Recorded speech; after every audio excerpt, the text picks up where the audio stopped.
இல்லை நான் வந்து +2 முடிச்சுட்டு சினிமாவுக்கு வரலான்னு நினச்ச உடனே ஒரு கதை ஒன்று யோசிச்சேன். அது ஒரு லவ் ஸ்டோரி தான். நான் பிறந்து வளர்ந்ததெல்லாம் சென்னையில் தான் வளர்ந்தேன், ட்ரிப்ளிகேனில். நான் ட்ரிப்ளிகேன்னா 2வது வரைக்கும் ட்ரிப்ளிகேனில் இருந்தேன். ஆனால் அதுதான் நான் வளர்ந்தது.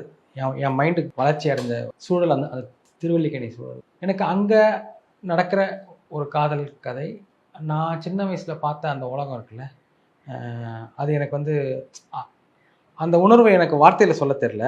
அந்த மிடில் கிளாஸில் அங்கே இருக்கிற தெருக்கள், வீடுகள், மனிதர்கள், அந்த மூடு அங்கே பேஸ் பண்ணி ஒரு கதை சொல்லணும்னு எனக்கு பயங்கர ஆசை. நானும் அங்கே மெமரியில் வர டீட்டெயில்ஸ், இன்சிடென்ட்ஸ்லாம் நோட் பண்ணிக்கிட்டே தான் இருந்தேன் நோட்டில். அது யோசிக்கும் போதே ஒரு பயங்கர ஒரு உணர்வு நிலையை கொடுத்துச்சு. அப்போ மெயினாக கதைன்றதை தாண்டி உணர்வு நிலை தான் பயங்கரமாக கொடுத்துச்சு. அப்புறம் அது எனக்கு அதை ஒரு முழுமையாக சொல்ல தெரியல.